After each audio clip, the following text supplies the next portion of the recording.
Halo, selamat datang. Pernah nggak sih kita bertanya-tanya apa sebetulnya makna di balik rukun Islam? Nah, di bahasan kali ini kita akan coba kupas lebih dalam. Kita nggak cuma lihat luarnya aja, tapi kita akan coba sentuh esensi batin dari setiap pilar yang udah kita kenal. Coba deh, kita pikirin bareng-bareng. Di balik semua ritual yang sakral itu, apa sih yang sebetulnya ada di baliknya? Apa kebenaran inti yang sebenarnya kita kejar?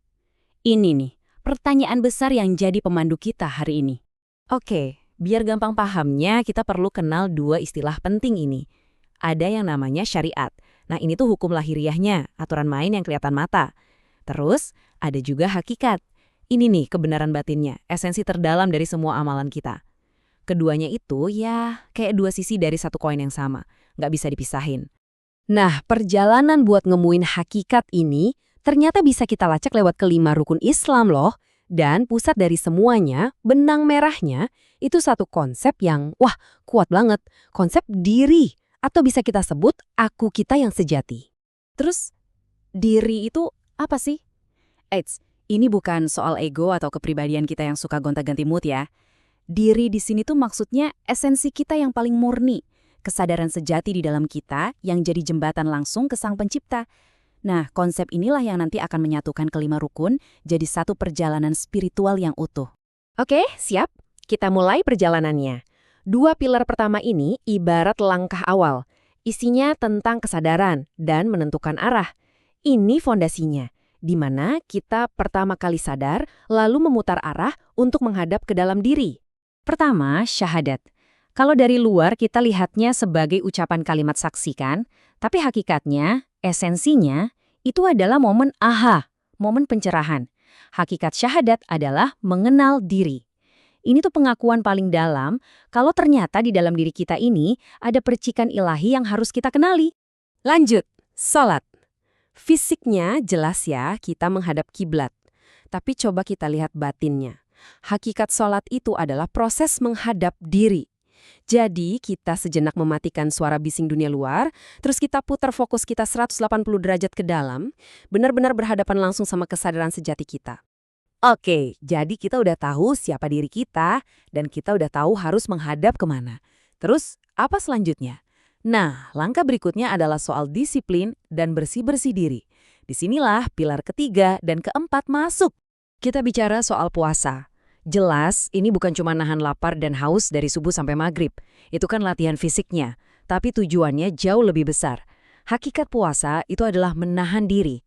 Maksudnya, ya menahan ego kita, menahan hawa nafsu, menahan semua keinginan duniawi yang sering banget jadi kabut yang nutupin jati diri kita yang asli. Sama halnya dengan zakat. Secara lahiriah, kita kasih sebagian harta kita kan? Tapi proses di dalamnya itu soal mensucikan diri. Saat kita melepaskan genggaman kita ke materi, sebetulnya kita lagi mencuci diri kita dari sifat kikir, dari serakah. Jiwa kita jadi lebih bersih, lebih enteng buat melanjutkan perjalanan ini. Dan sekarang, kita sampai di puncak perjalanan. Pilar terakhir ini bukan berarti garis finish ya, tapi lebih ke sebuah tindakan pamungkas, mendekat. Ini adalah puncak dari semua langkah yang udah kita lalui sebelumnya. Haji. Perjalanan fisiknya memang ke Mekah. Tapi hakikatnya, ini adalah sebuah perjalanan spiritual untuk mendekatkan diri, sebuah upaya yang kita lakukan dengan sadar penuh untuk bisa sedekat mungkin dengan esensi sejati kita, dengan sumber dari segala kesadaran. Nah, coba deh, kita sambungin semua titiknya sekarang. Kalau kita lihat begini, kelima rukun itu bukan lagi kayak 5 tiang yang berdiri sendiri-sendiri kan, tapi lebih mirip kayak sebuah peta perjalanan spiritual yang utuh. Semuanya saling nyambung. Jadi, inti dari semuanya itu apa? Perjalanan diri ini punya alur yang jelas. Dimulai dari mengenal siapa kita sebenarnya. Lalu kita menghadap ke dalam. Setelah itu, kita belajar untuk menahan ego, dilanjutkan dengan mensucikan jiwa kita dari segala macam kotoran. Dan puncaknya, kita terus-menerus berusaha untuk mendekatkan diri pada esensi kita itu. Ini sebuah proses transformasi yang komplit. Dan ini mungkin takeaway terbesarnya. Perjalanan spiritual lewat 5 rukun ini tujuannya itu bukan sampai di sebuah tempat. Bukan soal lokasi fisik, tapi tujuannya adalah mencapai sebuah keadaan. sebuah kondisi kesadaran di mana kita bisa benar-benar selaras dengan diri kita yang paling sejati. Sebagai penutup, yuk kita sama-sama renungkan pertanyaan ini. Kalau ini adalah petanya, kira-kira di mana posisi kita sekarang? Mungkin ada yang masih di tahap mengenal, atau lagi berjuang di tahap menahan, atau mungkin udah di tahap mendekatkan. Dimanapun posisi kita, nggak masalah. Yang paling penting adalah kita sadar bahwa perjalanan ini sudah kita mulai.